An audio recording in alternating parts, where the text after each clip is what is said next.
Muito bem, vamos lá.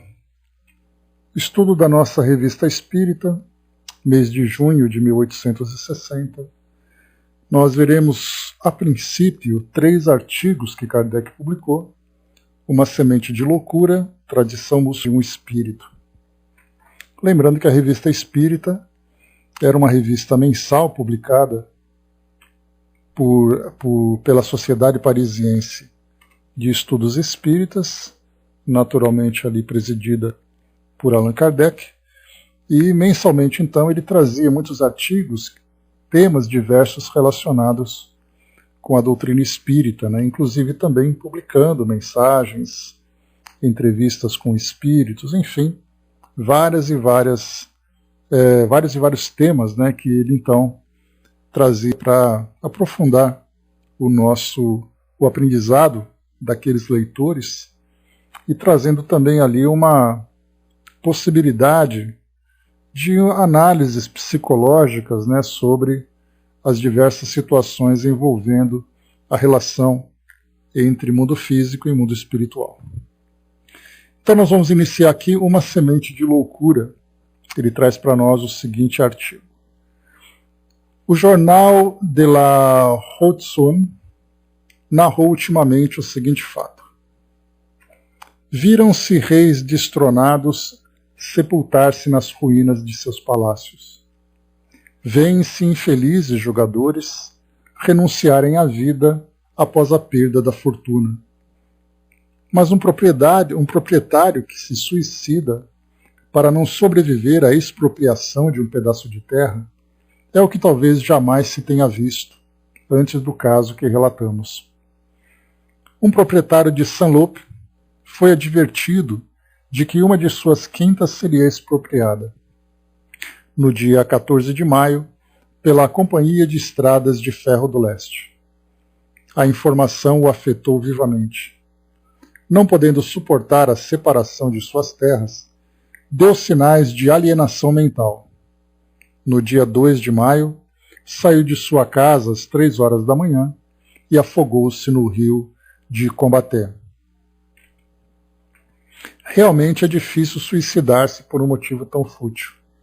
E um ato tão desarrazoado não pode ser explicado senão por um transtorno cerebral. Mas o que teria produzido esse transtorno? Indubitavelmente, não foi a crença nos espíritos. O fato da expropriação do terreno? Mas então, por que não se tornam loucos todos aqueles cujas terras são desapropriadas?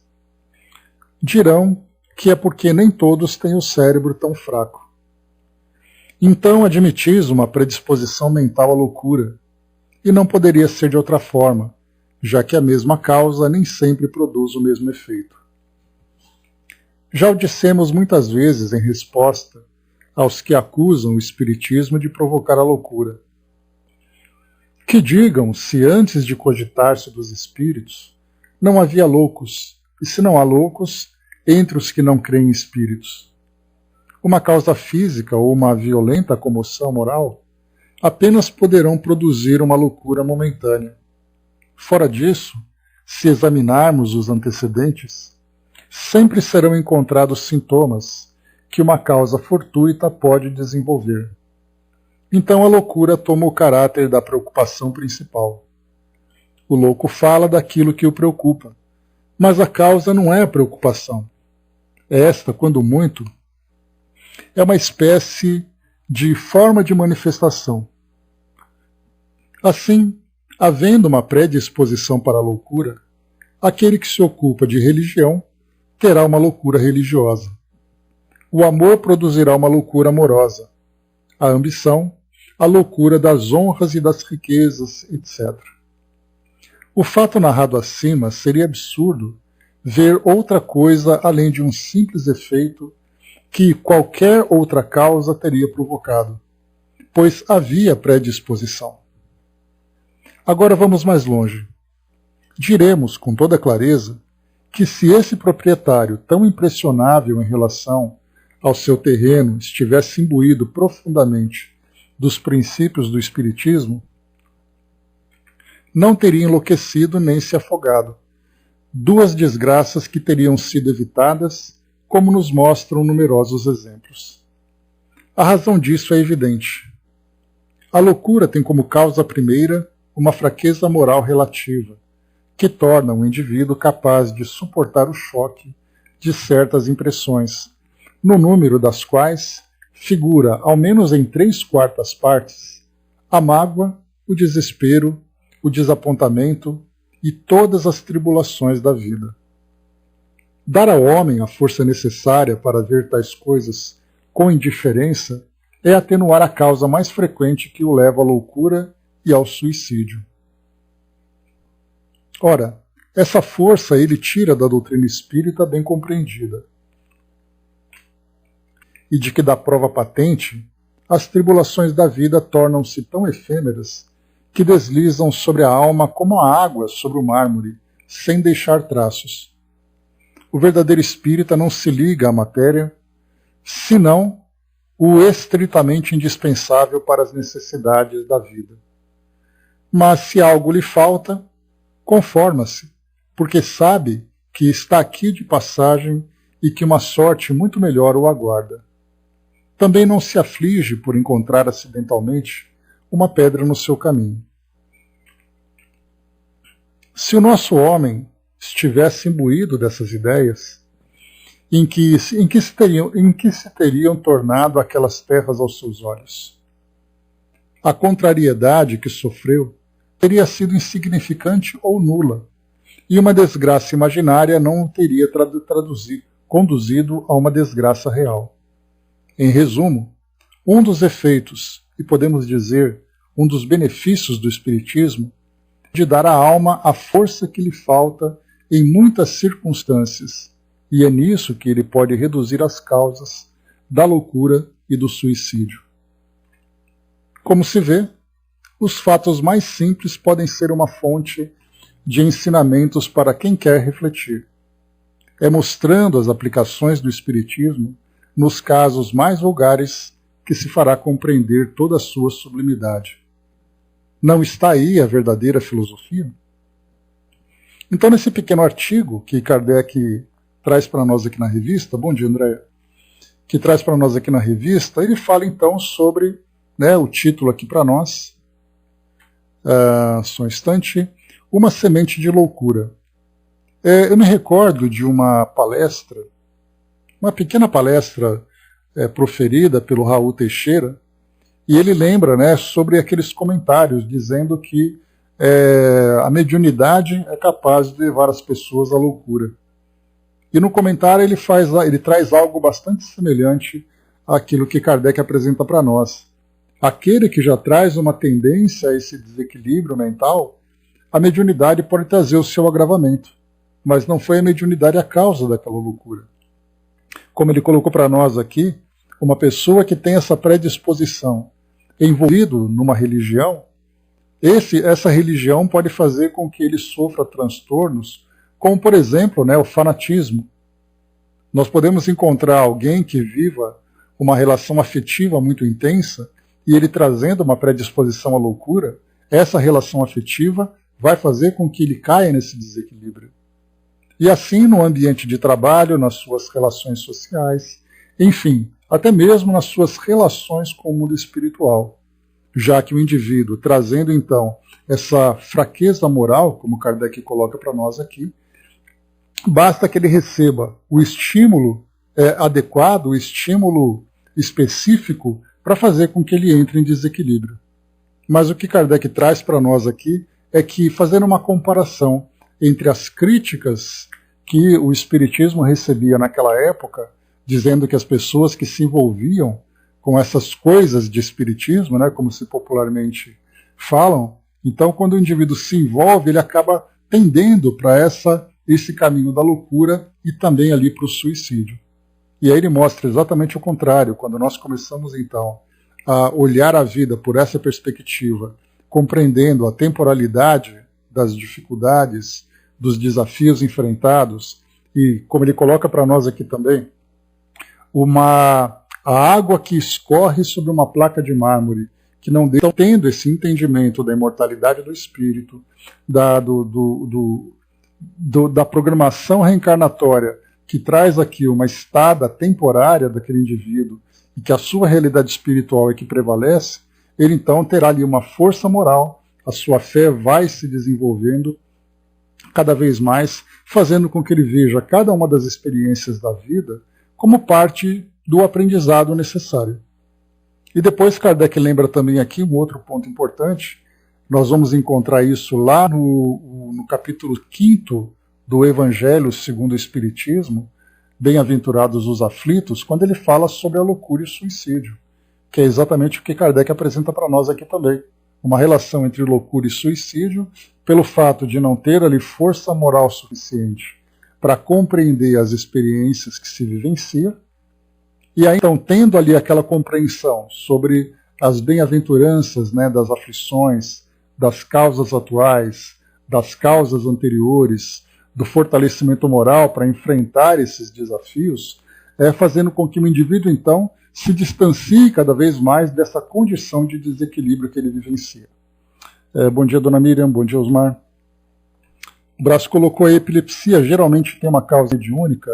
Brás, hoje nós temos um estudo, né, principalmente da neurologia, que percebe-se que a epilepsia ela é causada por lesões cerebrais, né, ou por elementos neurológicos que fazem com que o indivíduo passe por essas convulsões. Mas a doutrina espírita ela acrescenta para nós que é possível que indivíduos que mesmo não tendo esse tipo de distúrbio cerebral, ele pode passar por epilepsias pelo fato de ter um efeito mediúnico. Então, geralmente, nós podemos dizer que a causa é neurológica.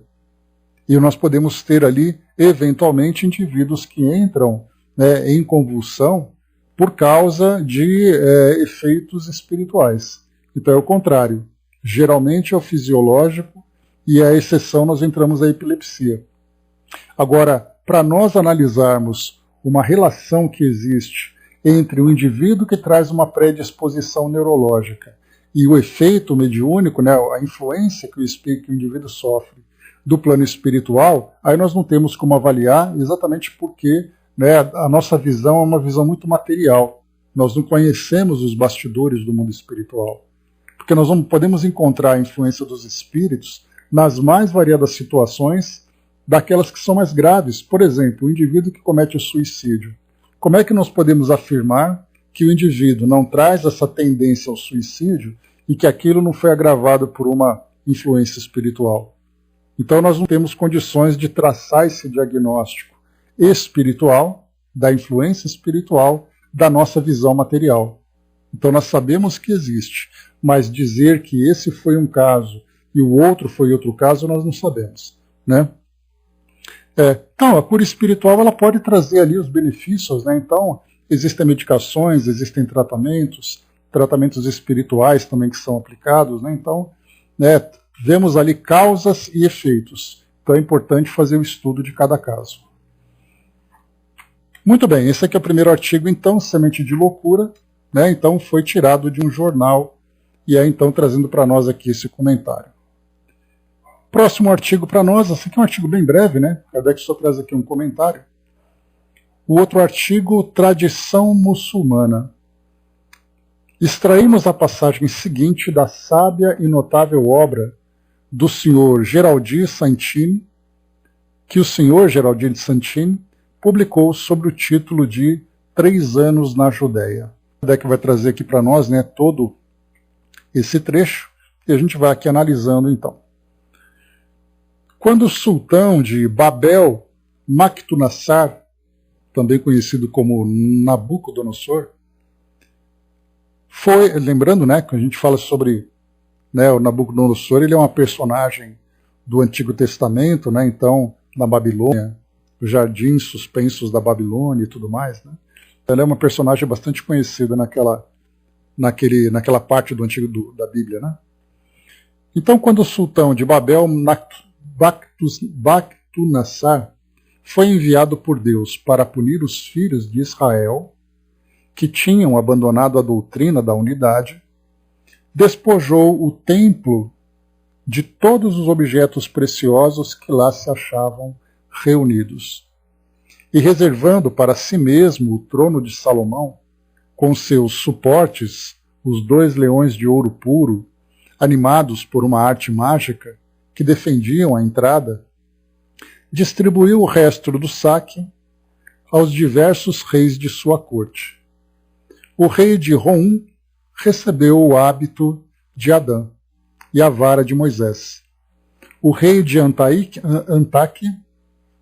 teve o trono de Quelques e o pavão maravilhoso, cuja cauda, toda em pedrarias, formava o trono, no trono um rico dossel. O rei de Andaluzia tomou a mesa de ouro do profeta. Um cofre de pedra que continha a Torá, a Bíblia, que era ali são 5 livros, do Antigo Testamento, estava no meio de todas essas riquezas, e ninguém lhe dava atenção, embora de todos os tesouros fosse o mais precioso. Assim deixaram-no abandonado ao capricho dos ladrões, que percorriam a cidade e o templo, passando a mão em tudo que encontravam.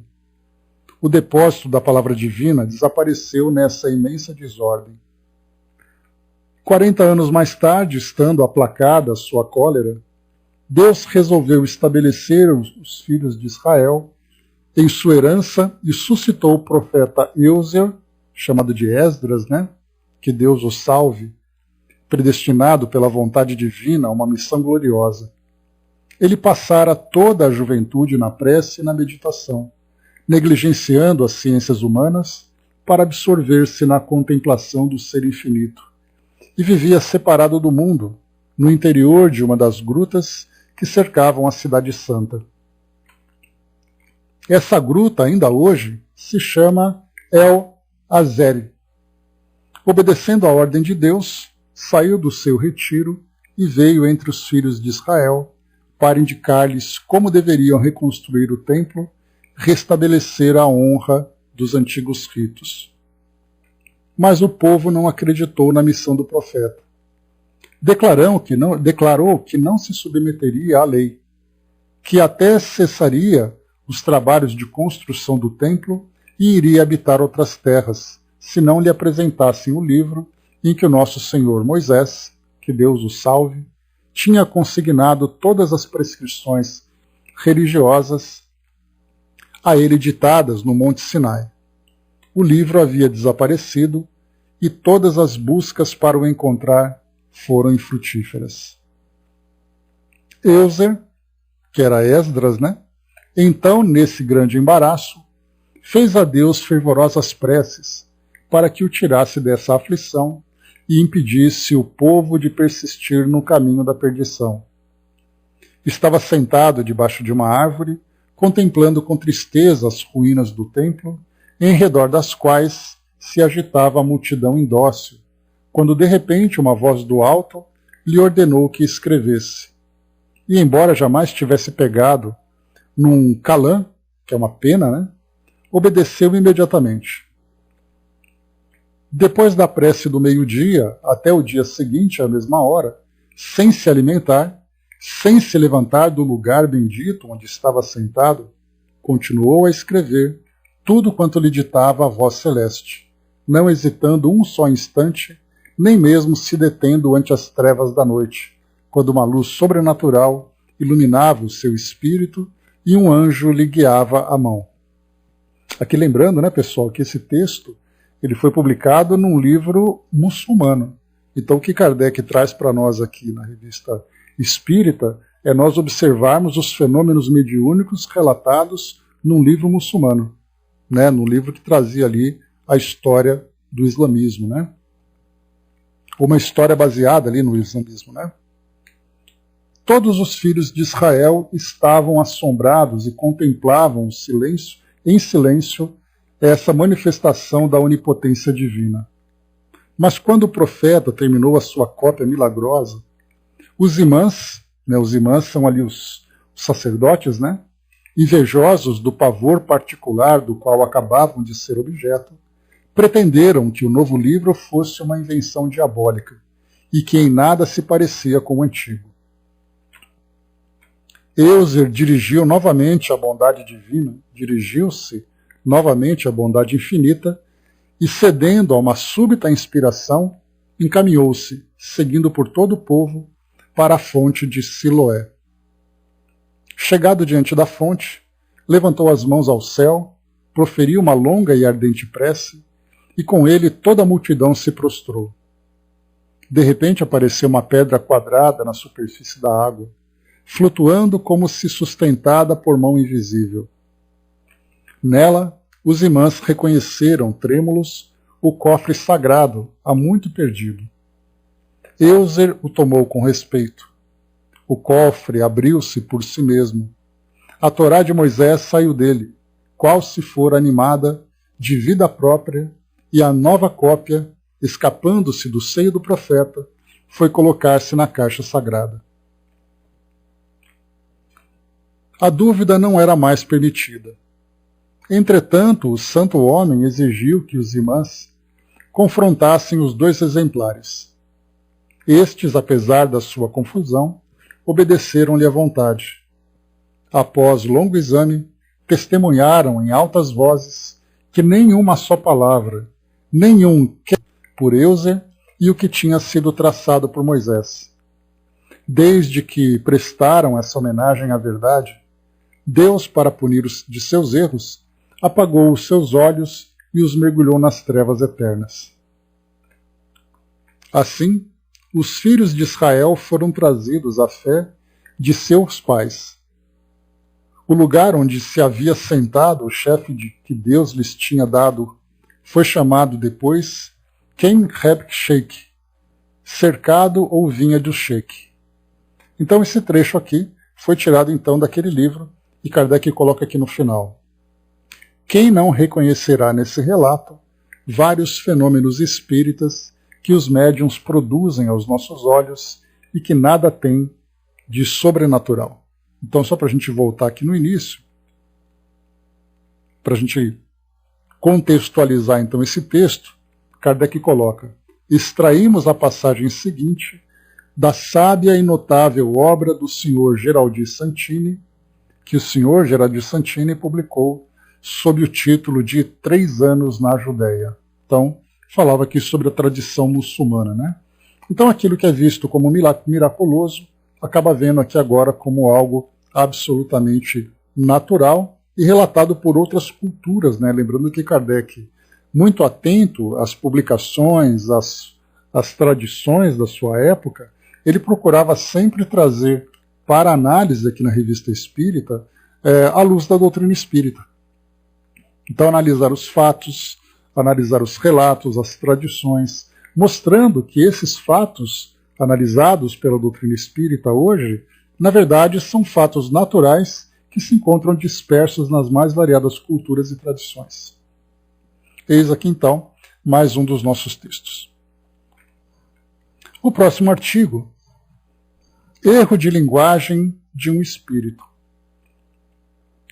Recebemos a seguinte carta a propósito do fato de escrita direta relatada em nosso número na Revista Espírita do mês de maio. Deixa eu só voltar rapidamente aqui, na página 236, quando aqui nós temos o artigo Pneumatografia ou Escrita Direta. Então, só para a gente fazer aqui uma pequena introdução, para contextualizar aquele artigo que nós vamos ler.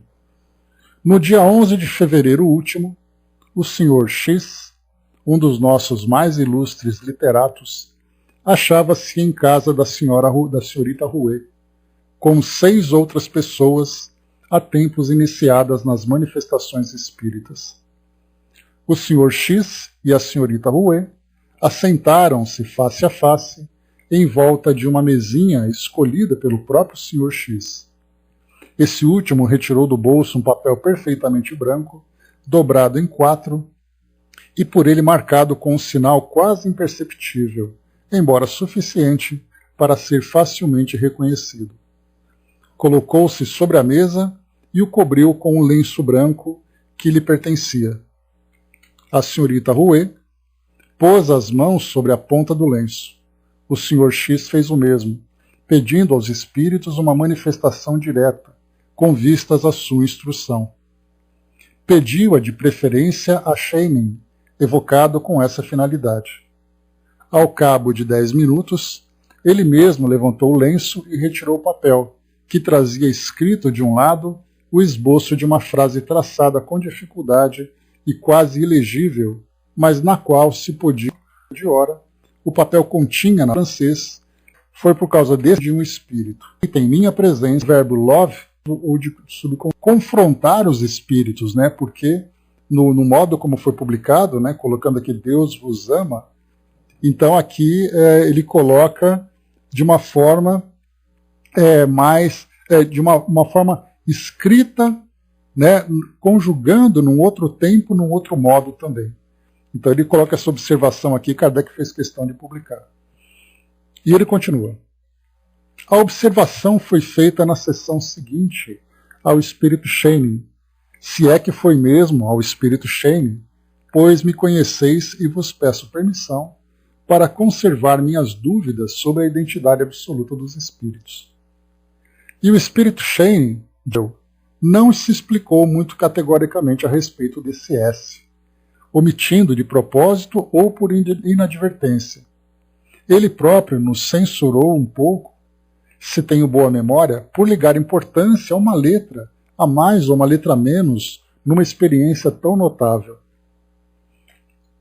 Então aqui, né, o que ele chama atenção é essa questão do preciosismo, muitas vezes, dos encarnados, de não observarem o fenômeno, mas observarem aquilo que o Espírito escreveu. Seria como se eu escrevesse, se recebêssemos uma psicografia, e nessa psicografia, tendo um erro de grafia, a gente prestasse muito mais atenção no erro do Espírito, em pontuações, em qualquer tipo de estrutura ortográfica, do que no conteúdo em si. Então, por isso, o Shane chama atenção. E isso acontece com muita frequência na atualidade. Quantas e quantas psicografias são recebidas de cartas consoladoras, de livros, de mensagens instrutivas e tudo mais, e os encarnados ficam prestando detalhes para achar aí os equívocos do espírito, né? Então é coisa de um preciosismo bem natural de todos nós encarnados. E ele continua. A despeito dessa censura amistosa feita pelo espírito Shane, julguei por bem vos comunicar minha observação sobre a maneira pela qual a palavra love foi realmente escrita. Mais uma vez observem, né? Colocou-se um papel em branco dobrado em 4 sobre uma mesa, coberto com a toalha, a escrita direta ela apareceu no papel, ele abre e presta atenção no S que estava aparecendo, depois de todo esse fenômeno que aconteceu. E ele continua. O honrado senhor E.B., que ficou com o papel, pôde mostrá-lo e o mostrará a muitas pessoas. E entre essas poderão achar-se algumas que tenham conhecimento do vosso último número. Ora, importa, e estou persuadido de que também pensais como eu, que a maior fidelidade se encontre no relato de fatos tão estranhos e tão maravilhosos que obtemos. Aceitai, etc. Aqui então encerra a carta, né? Mathieu é o nome do remetente. Havíamos notado, diz aqui Kardec agora, havíamos notado perfeitamente a falta assinalada pelo Sr. Mathieu e nos incumbimos de a corrigir, embora sabendo, por experiência, que os espíritos ligam pouquíssima importância a esses tipos de pecadilhos, com os quais os mais esclarecidos não têm nenhum escrúpulo. Assim, não ficamos absolutamente surpreendidos com a observação de Shane, em presença, como disse, de um fato de somenos importância. A exatidão na reprodução dos fatos é, sem dúvida, uma coisa essencial, mas a importância desses fatos é relativa. E confessamos que se dessemos sempre, para o francês, seguir a ortografia dos invisíveis, os senhores gramáticos estariam com o queijo e a faca na mão, tratando-os de cozinheiros como se o médium tenha sido aprovado nessas matérias. Temos um ou uma na sociedade favorecido com todos esses diplomas, e cujas comunicações, embora escritas muito pausadamente, contém numerosos erros desse gênero. Os espíritos sempre nos têm dito: ligai-vos ao fundo e não à forma. Para nós o pensamento é tudo, a vida nada. Corrigi, pois, a forma se quiserdes. Nós vos deixamos esse cuidado. Se, portanto, a forma for defeituosa, não a conservamos senão quando pode servir de ensinamento. Ora, tal não seja o caso, em nossa opinião, no fato acima, porquanto o sentido era bastante evidente. O que Kardec coloca então nesse trecho, nesse final, é que deixar conservar o erro se ele servir de ensinamento. Uma situação que a gente pode lembrar, por exemplo, é um autor encarnado que com regularidade acaba sempre cometendo ali os mesmos equívocos, como, por exemplo, acentuar uma palavra que não tem acento, colocar uma pontuação no local indevido, escrever uma determinada grafia de uma forma equivocada com frequência, e aí então, depois de desencarnado, ele se comunica. E esses detalhes são observados também na sua psicografia. Aí, nesse caso, sim, vale a pena manter esse pequeno detalhe, porque, na verdade, ele traz ali características que podem identificar a autoria daquela comunicação. Já no caso de uma mensagem comum, não há nenhum problema em fazer a correção, fazer o ajuste para que a mensagem seja bem compreendida. Porque o que vale, na verdade, é o fundo, não a forma, ou seja, é a essência da comunicação.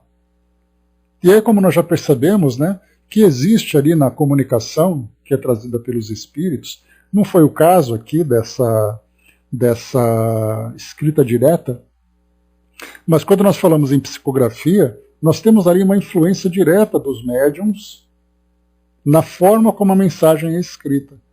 Então nós podemos perceber ali que se vários médiums trazem comunicações de um mesmo espírito, muitas vezes nós teremos a influência desses médiums trazendo ali características, né, da sua própria forma de escrever, da sua própria cultura naquela comunicação, sendo que o conteúdo é o mesmo, mas a forma acaba sendo ali, muitas vezes, sofrendo a interferência do pensamento do médium. Então ele pode alterar não apenas com relação à pontuação e grafia, como ele pode mudar, inclusive, até mesmo um pouco do sentido como a mensagem chega. Então o espírito dita, por exemplo, mentalmente ali uma determinada ideia, e o médium escreve do modo como ele entende. Então nós veremos ali que essa relação entre espírito e médium é uma relação que faz com que as mensagens sejam alteradas, ainda que sejam minimamente alteradas. Por isso, então, nós já estudamos sobre isso lá no livro dos médiuns, que quanto mais disciplinado é o médium, menos interferência ele exerce sobre a comunicação. Quanto menos preparado o médium se encontra, mais ele interfere até mesmo por uma questão de personalismo. Porque ele acha que o jeito dele de escrever é melhor do que o jeito que o espírito escreve. E aí é aquela brincadeira do telefone sem fio, né?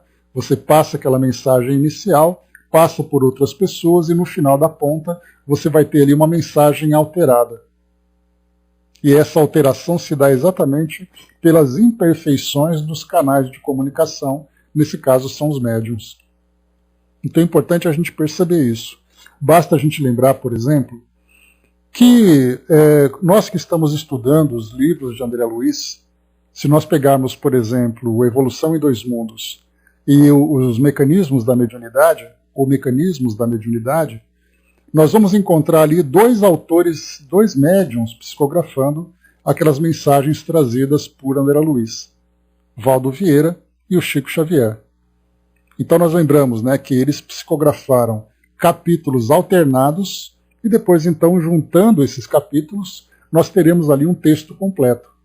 Quando nós estudamos, nós percebemos que existe uma regularidade na forma como André Luiz se comunica nos dois livros. Ou seja, nós não somos capazes de diferenciar um livro do outro, um capítulo do outro, pelo modo como o espírito se comunica. Mas aí nós vamos lembrar que existe um trabalho de revisão, existe um trabalho de organização para fazer com que aquele livro seja publicado, e não simplesmente porque André Luiz, no caso, ele vai ditando o conteúdo. E o modo como nós falamos é muito diferente do modo como nós escrevemos. Quando nós escrevemos, nós trabalhamos com uma certa formalidade. Já quando nós falamos, nós utilizamos uma linguagem mais coloquial. E o espírito, ele se vale dessa facilidade. Ele vai ditando, o médium vai escrevendo e depois ele organiza. E aí então nós temos um trabalho de revisão e organização.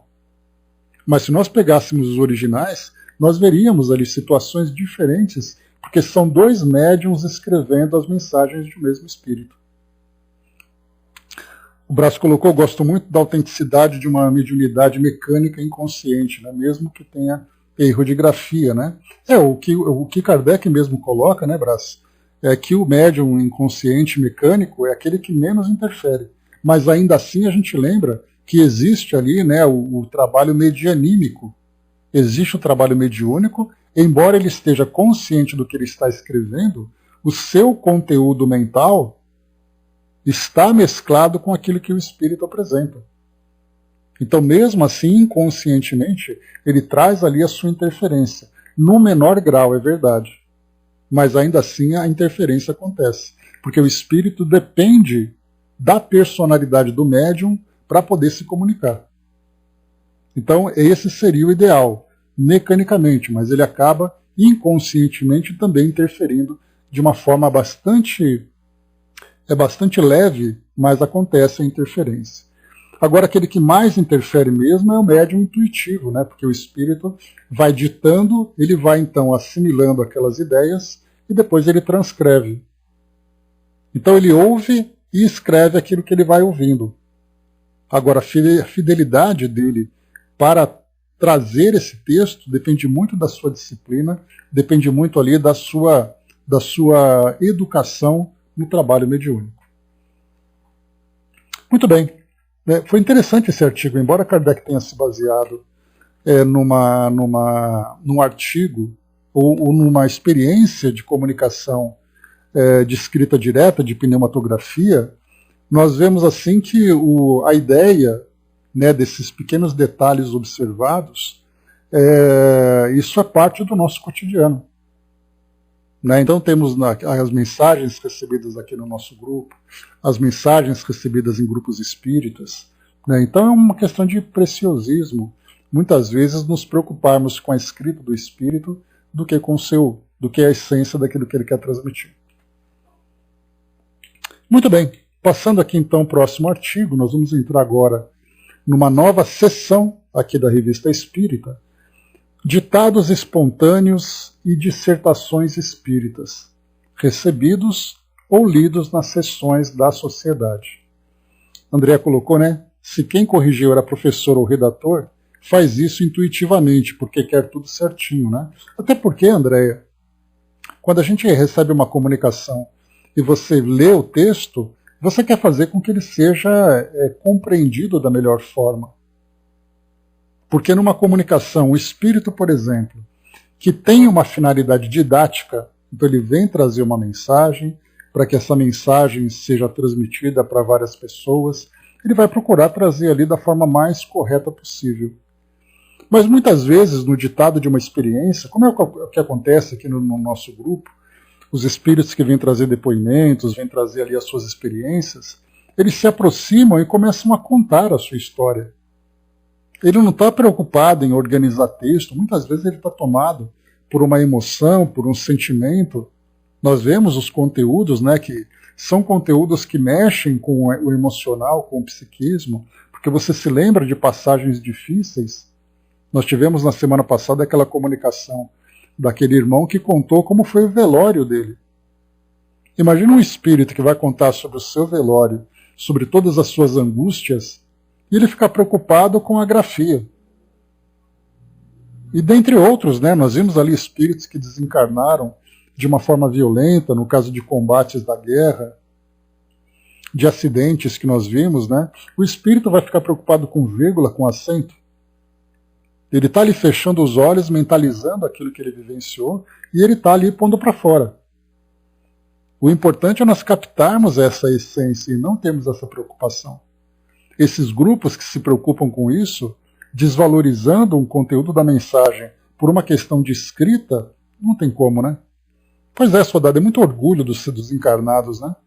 Mas a gente vai aprendendo isso, né? Percebendo ali que a forma como o espírito se expressa é o menor é o que menos importa na comunicação. Se aquilo que ele trouxe foi compreendido, aquilo para nós é o que vale, né?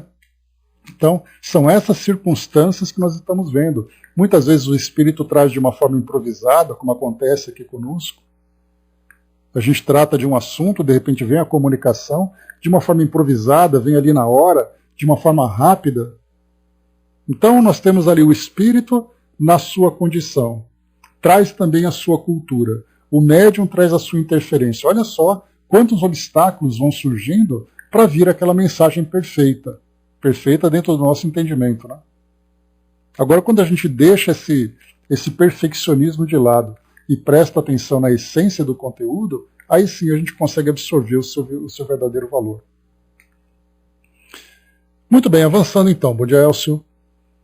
Nesses ditados espontâneos e dissertações espíritas, né? Então, essa aqui é uma seção da revista em que Kardec publica, né, em que a sociedade publicava, nesse caso, né, comunicações que vinham de uma forma espontânea, como nós vimos aqui no texto.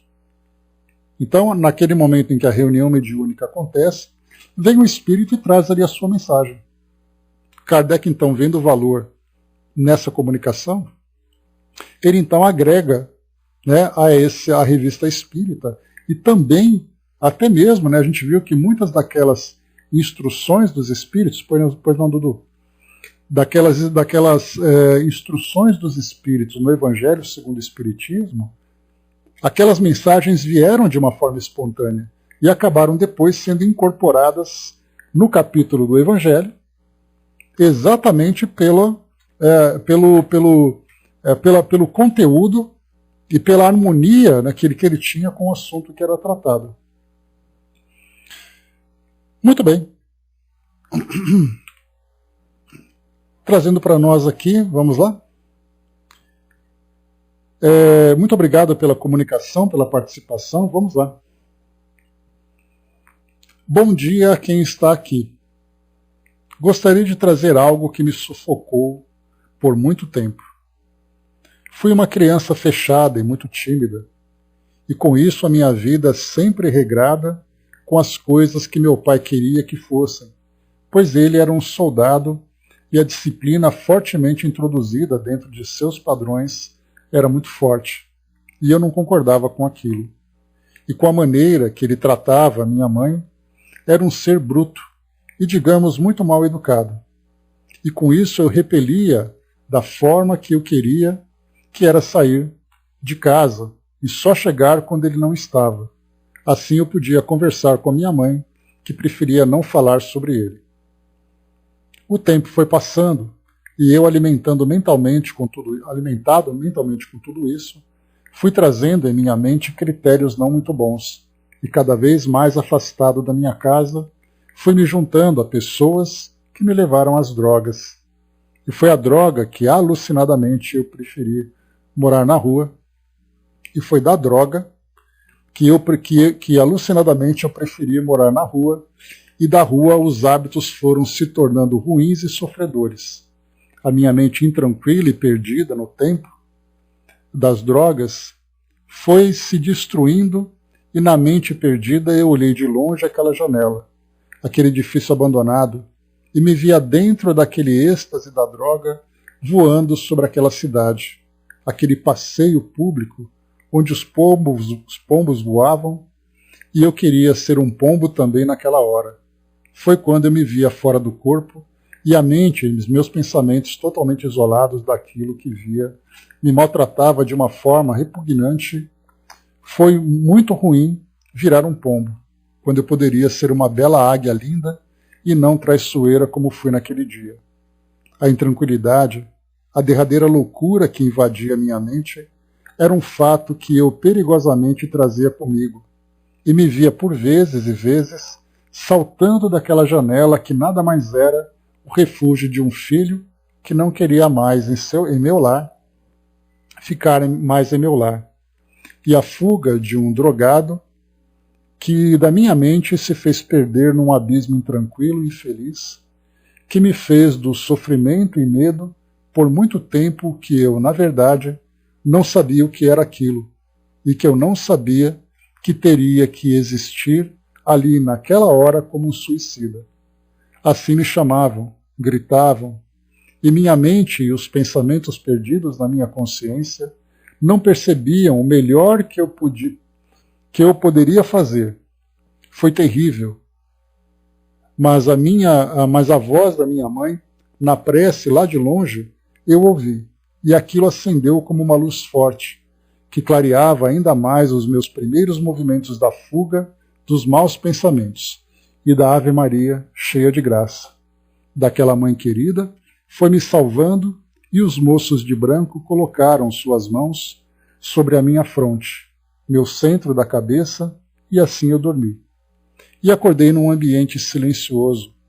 Aquelas imagens rebeldes e intranquilas dos sofrimentos da minha mente desapareceram, e fui aos poucos me erguendo e trazendo dentro de mim a certeza de que, trazendo em ti a melancolia, logo em seguida a depressão ou a vontade de sair de casa para as drogas, só me deu a certeza do erro que cometi. Mas tudo aquilo era forte e na fraqueza eu não conseguia vencer a mim mesmo. Hoje me sinto mais ativo, ajudando nas limpezas de fluidos deletérios daqueles que chegam aqui, e estudo bastante na compreensão de não levar para a minha reencarnação futura essa tendência maléfica que muitos não têm a mínima noção do que é imperfeito e sofredor para um ser humano que espiritualmente só fará do seu corpo a tristeza de retomar ao plano sem as forças mentais que você guardou um dia para ser ainda um homem.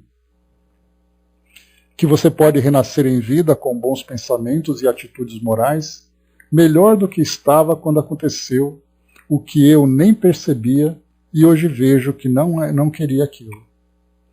Ah, como é bom trazer isso aqui agora e me deixar bem mais leve e tranquilo, sabendo que muitos que pensam e têm as atitudes inversas ao normal não farão e não trarão mais o pensamento suicida dentro da gente.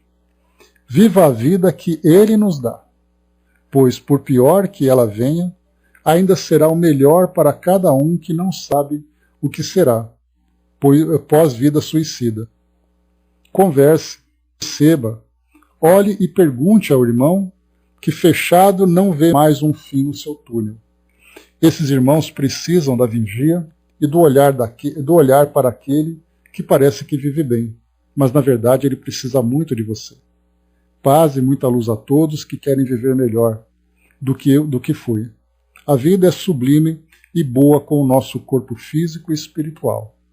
Pedro trouxe para nós, muito obrigado, Pedro, pelo seu belíssimo depoimento, né? Uma experiência bastante dolorosa, mas que para nós hoje, certamente para você também agora, foi um grande aprendizado, uma grande lição, né? Para que a gente possa ficar mais atento nas escolhas que nós fazemos, né? Então, nós vimos aqui, né, o que o Pedro trouxe para nós foi um artigo relacionado com aquela passagem que nós lemos, né, sobre loucura e suicídio, mostrando exatamente isso, né, porque, como foi colocado, né, Brás, que a gente conversava um pouco mais acima, né, qual exatamente ali o grau de influência que nós temos entre a tendência de cada indivíduo, as experiências pessoais que ele vivencia e as influências espirituais. Aqui o que o Pedro trouxe para nós foi exatamente nessa. Vejamos a trajetória, como ele descreve para nós, né? Dentro de casa, nós tivemos ali, né, uma relação difícil com o pai. Depois vem ali o afastamento da família, o envolvimento nas ruas, o início das drogas, a desilusão pela vida e depois o desfecho, né, mais doloroso. E depois vem ali todas as consequências, né? E ele trouxe para nós ali em cima também, né, aquela ideia, aquela fantasia de sair voando daquela janela, como ele coloca para nós. E aí depois então vem ali a prece da mãe, as orações da mãe, o auxílio para que ele possa se recuperar. Então ele trouxe para nós aqui nesse relato a história da sua vida, né? De uma forma bastante enriquecedora, bastante ilustrativa para nós. Muito obrigado, querido amigo, pela participação. Então, a gente começa a fazer essa análise, né, inclusive também, né, como a gente fazendo aqui um paralelo, primeiro, né, do depoimento dentro do tema que nós abordamos no início. E agora dentro do tema que nós estudamos agora no final, né, que eu falava para vocês aqui, quando Kardec trouxe esse artigo para nós, né, o erro de linguagem de um espírito. Imaginemos se contando uma história como essa, a gente ia ter essa preocupação de ficar ali ocupado com a grafia, né? Então, como as emoções, como são intensas, como são fortes no momento de comunicação como essa.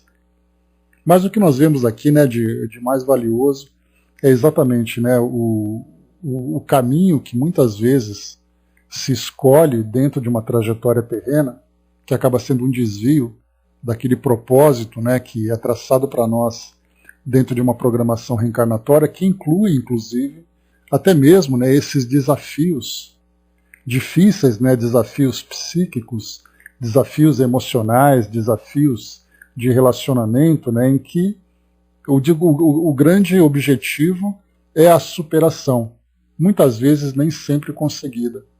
Mas aquilo que não é feito num determinado momento, nós temos a certeza absoluta que a oportunidade virá para se fazer ali a devida correção e refazer aquele caminho agora de uma forma mais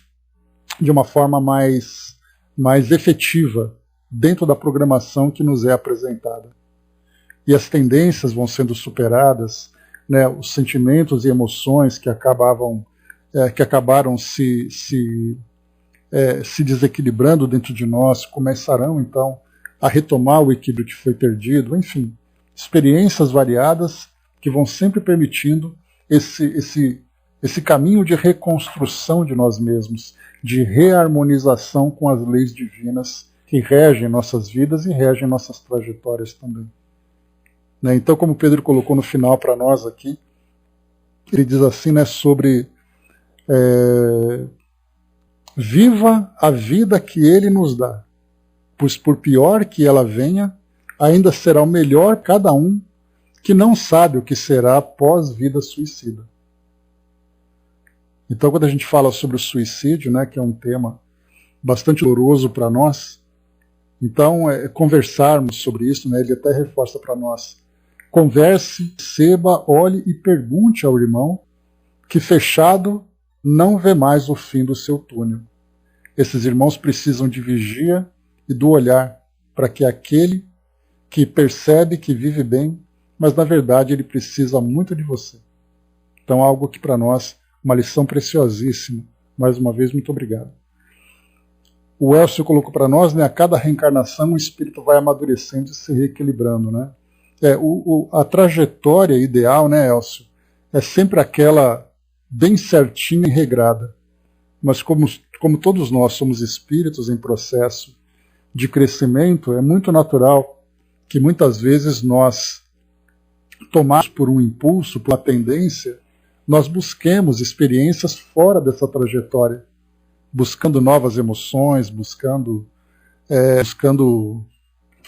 vivências diferentes daquela que foi planejada. Só que naturalmente, né, como lembra aquela passagem de Tagore, né, que escreve para ele, diz, né, que o destino conduz aquele que o aceita e arrasta aquele que o nega. Infelizmente, a grande maioria de nós opta pelo arrastamento, em busca de uma nova experiência, depois vem o destino e arrasta a gente de volta. Depois, quando a gente consegue atingir, né, uma melhor compreensão sobre o propósito de nossas existências, aí então a gente segue o caminho que nos é prescrito. E a gente compreende que qualquer tipo de aventura efêmera, aventura que traga para nós apenas emoções que vão se dissipar, elas vão trazer para nós uma dificuldade, e essa dificuldade vai trazer para nós esse arrastamento. Osmar colocou, né, oração de mãe, bem como o toque da mão de mãe, causam grandes efeitos, né? O Osmar, tem uma passagem do Chico que ele diz assim, né, as preces de uma mãe arrombam as portas do céu. Ou seja, né, vai ao encontro exatamente daquilo que foi colocado pelo nosso amigo Pedro, né, que uma mãe fazendo uma prece, não tem como, né? Então ela sempre vai trazer um efeito, mesmo que naquele momento, né, o espírito não consiga se livrar das suas próprias dificuldades, mas aquela prece mobiliza todas as forças em torno dele, para que ele oportunamente seja assistido devidamente. Basta a gente lembrar o próprio André Luiz, né? No livro Nosso Lar, lá no primeiro capítulo, ele conta todos os seus dramas daquele período, né, da vivência, naquela perturbação umbralina que ele vivenciou. E aí depois, quando ele estava pronto, naquele momento ele foi assistido. E depois, durante o relato que ele traz para nós, a mãe então comenta que ele nunca esteve sozinho.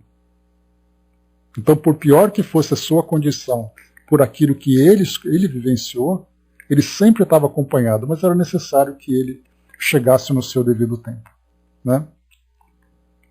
O soldado lembrou, né, orientemos e respeitemos o livre-arbítrio dos irmãos.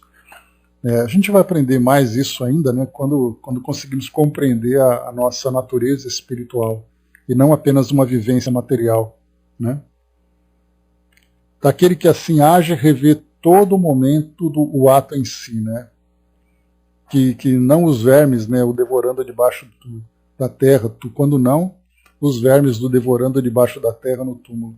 Você sabe, Elcio, eu costumo sempre reforçar, quando nós fazemos estudos sobre o suicídio, que de um modo geral a gente sempre pensa nessas consequências dolorosas do suicídio, pensando no aspecto fluídico, pensando no aspecto das lesões que o espírito sofre, mas algo que eu sempre gosto de lembrar é que um drama que o espírito vivencia na sua vida encarnada, que o leva ao ato do suicídio, o mais doloroso para o espírito não é apenas a questão do efeito fluídico energético do suicídio, mas é o fato dele estar no plano espiritual, continuando ainda revivendo aquele drama, revivendo aquela história. Então todas as angústias, todo o sofrimento que ele teve naquele momento pré-suicídio, aquilo continua presente na sua existência, potencializado por todos os efeitos desequilibrantes que o suicídio provoca. A Masa colocou para nós, né, quando o espírito reencarna, ele vem predestinado ao suicídio, não existe predestinação, né, mas é importante a gente lembrar isso. O que existe na nossa programação reencarnatória são experiências que são provas de caráter, né, porque a gente tem, conforme nós estudamos na doutrina espírita, são 3 grandes experiências que nós vivemos. Aquelas experiências de missões, quando nós temos uma missão no âmbito pessoal, no âmbito familiar, no âmbito social ou mesmo mundial, né? Quando a gente encontra esses grandes missionários, mas basta lembrar que o pai e a mãe são 2 missionários, né? Um profissional, um professor, um médico, qualquer outro profissional atuando numa área humanitária, ele também é um missionário. Então são as missões. Nós temos as provas são provas de caráter, são aqueles testes para saber exatamente o quão fortalecido nós estamos no desenvolvimento dos nossos valores. E nós temos as expiações. As expiações são aquelas experiências de resgate, em que o indivíduo, vivenciando um determinado equívoco no passado, ele tem a necessidade de se reequilibrar perante as leis que ele mesmo infringiu. Então, quando nós falamos sobre um indivíduo que traz uma tendência suicida, nós temos que pensar na sua história anterior. Experiências difíceis que fizeram, por exemplo, com que ele tivesse um desgosto pela vida, um desgosto por si mesmo, um desequilíbrio de uma experiência dolorosa, e ele tenha vivenciado, por exemplo, o suicídio numa experiência anterior, numa nova reencarnação ele vai se deparar com uma situação parecida com aquela que ele vivenciou. Ou seja, ele vai ser testado no seu caráter para saber exatamente se ele é capaz de resistir àquela dificuldade. Então, esse é um tipo de experiência que os espíritos vivenciam. Então, nenhum espírito reencarna para dar errado. E a gente pode colocar no suicídio, num crime, né, num erro que uma pessoa comete, seja um crime perante a sociedade, seja uma lesão que ele provoca no outro. Por exemplo, é um caso de agressão física, é o caso de infidelidade, é o caso de corrupção. Então tem pessoas que reencarnam naquele ambiente, com aquelas pessoas à sua volta, com aquelas mesmas circunstâncias, para ver se ele é capaz de superar aquele desafio. Então vamos supor que no passado ele cometeu um suicídio. Na sua encarnação futura, ele vai ter então experiências, vivências emocionais, psíquicas e também espirituais que vão colocá-lo naquela mesma condição. Aí ele vai ser testado se ele vai ter o livre-arbítrio para dar um passo para frente ou para dar um passo para trás. Então não existe predestinação. Ninguém vem predestinado para feliz ou ser infeliz. Todos nós recebemos oportunidades. Então nós temos o livre-arbítrio para aproveitar bem essas oportunidades. Então, uma situação que me traga felicidade, escolher ser feliz ou não. Uma situação que me traga felicidade, eu posso escolher ser infeliz ou não. Mas quando nós temos o conhecimento, aproveitando até aquilo que Kardec trouxe para nós sobre uma semente de loucura que nós lemos há pouco, quando ele fala assim que o Espiritismo ele é capaz de trazer para nós uma visão diferenciada da vida. Então, uma situação feliz ou uma situação infeliz, tendo a compreensão de que eu sou um espírito imortal e que o tempo em que eu vou viver aqui no mundo é um tempo pequeno diante da minha imortalidade, faz com que eu veja aquela experiência, por mais dolorosa que ela seja, como uma prova, que quando bem superada, eu conquisto, né, eu dou um passo a mais em direção àquela felicidade que eu tanto desejo. Mas a gente nunca vai direto para a felicidade. A felicidade é uma construção. E essa construção, muitas vezes, nós temos que carregar pedras, carregar tijolos, fazendo ali um esforço muito grande, um esforço moral, emocional, para que a gente conquiste aquela felicidade. Mas o objetivo é sempre alcançado quando a gente consegue seguir nessa mesma direção. Então a doutrina espírita traz para nós essa referência. É como se fosse ali aquele farol, naquela noite escura e chuvosa, e aquele farol representa Jesus, trazendo a luz na nossa direção. Basta seguir aquela luz que tudo dá certo. A Mezequim colocou para nós em cima, às vezes queremos escapar das dores e caímos num loop, ampliando ainda mais essa dor. Né? Graças a Deus, né, e a minha mãe foi resgatada antes, né, sou muito grato. Todo mundo ali no seu tempo, na sua experiência. Né? E felizmente a gente nunca está sozinho. Nós temos amigos encarnados e desencarnados que fazem de tudo para que a gente seja bem sucedido. Eles só não podem violar o nosso livre-arbítrio. Mas certamente nós recebemos ali todas as inspirações e intuições para sermos bem direcionados para esse nosso crescimento. André colocou, né, sobre esse aspecto, né, somos testados a todo momento, em todas as situações. Que o problema é a fragilidade moral que o espírito tem. Né? Pois é, né, cada um traz ali a sua... A prova ela é sempre condizente com a necessidade do espírito. Então a nossa prova ela vai sempre... É o aluno, né? Aquele aluno que faz a prova na escola é para testar o conhecimento dele naquela matéria. No nosso caso, nós temos provas morais. E não existe nota, mas existe resultado. E o melhor resultado é aquele que traz a nossa felicidade. E aí a gente vai lembrar aquela passagem que eu sempre trazer, que não existem escolhas certas ou escolhas erradas. Existem escolhas que nos fazem bem e escolhas que nos fazem mal. Quando a gente começa a compreender o verdadeiro sentido da felicidade do espírito, a gente sempre vai fazer as escolhas que nos fazem bem. Eu sei que aquela escolha mais fácil é aquela que vai me dar um prazer aparentemente momentâneo. Mas a gente sabe que quando o efeito dessa emoção entorpecente passa, nós caímos na realidade e começa depois toda aquela reconstrução.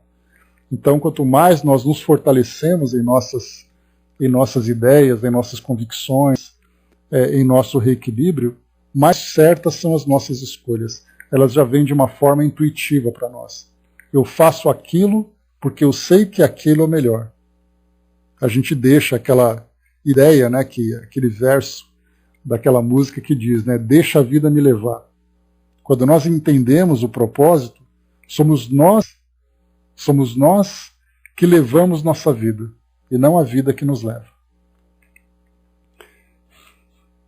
O soldado colocou lá em cima, né, a vida é um pacote completo, com alegrias e tristezas. Né? A diferença é como a vivenciamos, as nossas experiências diante da dor, do sofrimento, das alegrias. É o resultado do trabalho. Né?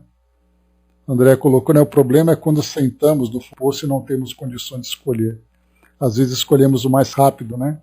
Pois é, e o detalhe, né, André, é que muitas vezes essas escolhas que nós fazemos por falta de escolha, é porque nós não construímos para nós, né, o equilíbrio que nós precisamos. Eu comentei com vocês sobre uma série de reportagens, só para a gente poder trazer uma ilustração, né? Uma série de reportagens que falava sobre aposentadoria. Né? Então, as questões legais, as questões previdenciárias, o trabalho e tudo mais. Né? Mas havia um programa, um desses episódios, que falava sobre o efeito da aposentadoria sobre muitas pessoas. Então, algumas pessoas se aposentavam, assim, da maioria das mulheres, acabava entrando em depressão. E a maioria dos homens, alcoolismo. Isso porque a pessoa, quando ela para de trabalhar, ela não vê mais perspectiva nenhuma para a vida dela. Então ela começa a entrar em depressão porque ela não tem mais a atividade rotineira que ela tinha antes. Né? Então você acaba se envolvendo nessas escolhas equivocadas. Nesse caso, se você tem uma vida em que você constrói a sua vida em torno de ser útil, no seu trabalho profissional e na sua vida pessoal, quando você se aposenta, você naturalmente se ocupa de outras atividades. Então, essa é uma ilustração para esse ponto que você trouxe, para que aquela pessoa que chega naquele fundo de poço é porque ela deixou de construir durante a sua vida aquele ponto de referência, aquilo que era o mais essencial para que ela pudesse se sustentar. No momento em que ela se viu fragilizada, ela simplesmente se entregou. Né? O Dudu colocou lá em cima para nós, né, nossa amiga Masa, uma amiga que estreia hoje na nossa sala, né, damos as boas-vindas, que você possa se sentir entre amigos, que com certeza vão te acolher com carinho e rezar por ti todos os dias, né, que passam. Então é isso aí, Masa, seja muito bem-vinda aqui entre nós. E participe sempre, né? Então, meus amigos, é isso, né? O soldado lembrou aqui embaixo para fechar. Né? O ócio, a perda de perspectiva por se achar no fim da linha. Né? A tendência a aumentar cada vez mais a expectativa de vida e a produtividade. Né? Então, uma vida produtiva sempre vai fazer com que nós cheguemos no fim da nossa jornada terrena de uma forma produtiva até o último instante. É uma questão de conquista pessoal. Né? E ninguém pode fazer isso por nós. Mas é isso, meus amigos. Aqui a gente ia entrar nesses ditados espontâneos, né? Mas chegamos aqui ao fim do nosso estudo. A gente vai encerrando aqui o nosso trabalho. Lembrando que, então, ditados espontâneos e dissertações espíritas, essa mensagem é sobre a vaidade. Nós veremos na semana que vem. Depois falaremos sobre a miséria humana. Depois falaremos sobre a tristeza e o pesar, a fantasia. Olha quantas mensagens bacanas. Depois, influência do médium sobre o espírito. E aqui depois traz uma pequena bibliografia para fechar o mês de junho. Né? Então a gente vai estudar todos esses artigos na semana que vem. Angelina trouxe para nós, né, expiações e provas são necessárias para a evolução do ser. Quantos não lembram hoje que foram analfabetos das trevas e hoje melhores do que ontem, não o sofrer do agora? Né? Então, a gente viu que são necessárias para impulsionar a nossa evolução e mostrar o fortalecimento do nosso caráter. Não sabem porque sofre agora, tá certo, né? Hoje melhores do que ontem, não sabem porque sofrem agora. Nossa querida Marta, seja bem-vinda, Marta. Quanto tempo? Então, mais uma participação conosco. Né? A gente fica imaginando, né, tentando brincar de Deus, como é que seria a nossa existência sem as provas e as expiações e as missões que são os nossos compromissos. Como a nossa vida seria estática, né? Nós não nos mobilizaríamos, nós não avançaríamos no nosso progresso. Então, vai com Deus, Elcio. Grande abraço, amigo. Então veremos ali, né, quantas... Né, eu não acredito em talvez, soldado, eu colocaria quase como uma certeza.